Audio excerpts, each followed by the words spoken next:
Shock and disappointment at last week's loss had tested the players' self-belief to the utmost. This game would be a watershed to the club's proud history. A finals-hardened Essendon team desperate to drive the final nail in the Port Adelaide coffin. The umpire's going to try and throw the ball up in the middle, well, and you can't. It's a free kick, isn't it? There's got to be a free kick. There'll be a free kick out of this. He should not bounce that ball because there are still other players in the square. The last player out should be a free kick against, and that'll sort that out. Moves around, chance for the Bombers, chips up and misses his mark. Goes back to Sean Burgoyne, who plays on. That's what they need, Port. Half forward, beautiful kick out in front. Chance now for Port. Kingsley a long way from home. Look at Burgoyne. On his left foot, out in front. He will get it. Does he keep it in? He's got it. It's an open goal. Port's first. Jacobs on way. So Primus held by Salmon, and it goes that way. So Primus will take it. Need a big one from Matty Primus. Schofield, short. Treadray's got it. Hands off quickly. Chance for Port. That is a beauty. That's their second, and the second to Peter Burgoyne. The Bombers suddenly behind. And Port, I'm sure, will be much relieved at the start they've made tonight. Unlike last week, Wanganeen. There's some run in the step now. Watch out, Primus. He rode the bump beautifully. Stuart Dew, he's within range from there. Yes, look out. It's online. Port have kicked their third. And Football Park get to their feet.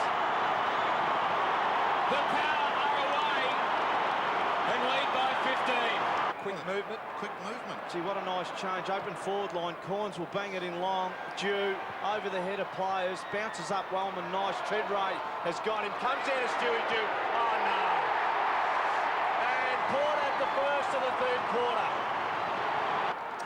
So, Lucas, well, it may not be a full house here at AAMI Stadium, but it's a cauldron at the moment. The pressure on the local team. The Bombers, the underdogs tonight. No free kick. Porter going forward again. Stevens. What they need at the moment is someone to finish. This is a massive kick for Stuart Dew. Oh. And he's up to it. Oh. He is up to it. He's got it. Lucas getting back to help. Great clean spoil. The Bombers' defence, they've been under siege. Oh. They're standing up. The pressure going back on Port. Corns back on the ground. Stevens, Primus, goes for it over the top. Said Schofield starting to find it. That's better. Into the square. Wellman, Treadray. Treadray! He's done it! They're in front! Port are in front! And that's why it has been a great game. For that reason, just the intensity. And I don't understand why Port don't go in long. Bombers with their size, lacking size, then he won't clear it. A chance now. Look out, Bombers. Nick Stevens with a goal. It is all Port now. He's starting to open up. And into the air, coming out Johnson, under the ball.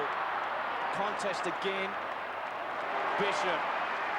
Evades one, chips up, and they'll retain a Treadray chance on the wing. Has to move it.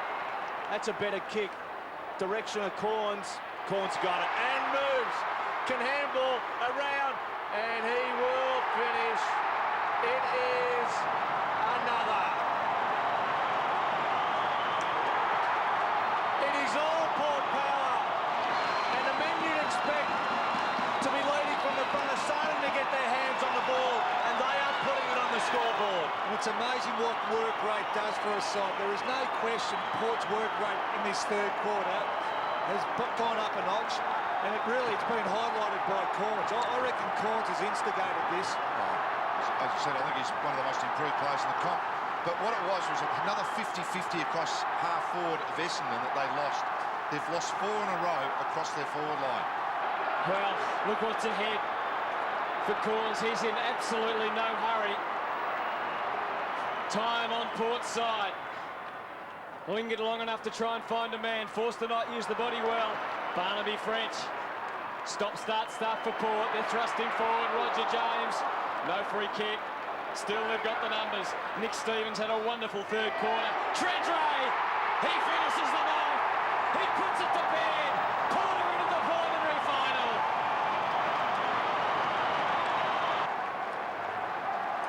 As Chad Corns back in the goal square, French just in front of the goal square. Mark Williams, well.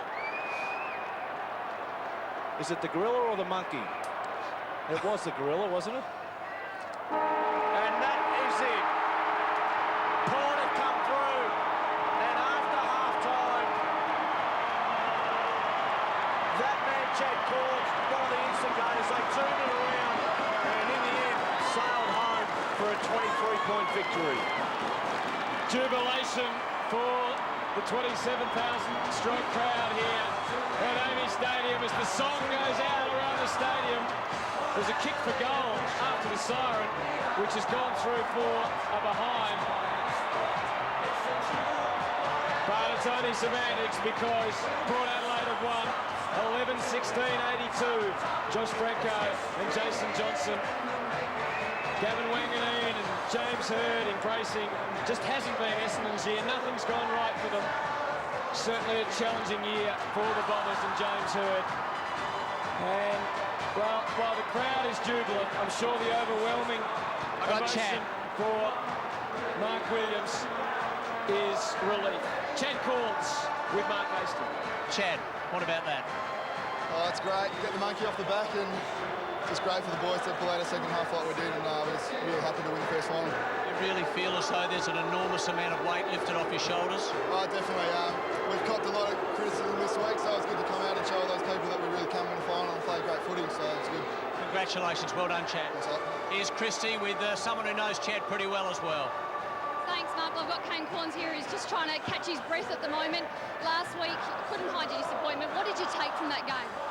Yeah, we were just really disappointed. Mark spoke about it to us on Monday, and he sort of laid it on the line, and then after Monday, no one really mentioned the game, and we were pretty positive for this one, so it's just great to come out and finally get the monkey off the back.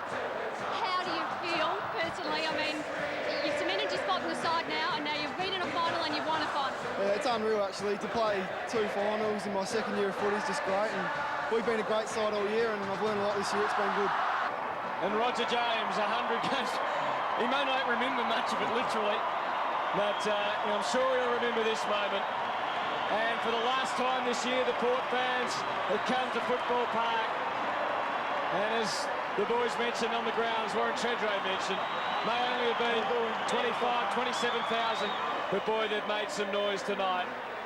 As far as I was concerned, that's the most courageous win the Port Adelaide's had in the AFL. It was come from behind, a lot of injuries there at the end, and I was really proud of the blokes. Relied on every person to contribute, and I thought they did. I thought Matty was outstanding in the second half, very influential. And having been under a bit of pressure, I thought that he really stood up, and it was great to see. He got some of the recognition and some of the rewards that a great champion, a great leader should get, and there's no doubt that this club winning finals is what we're about. We've started, and we look forward to our next contest. Port Adelaide and Brisbane have been the two best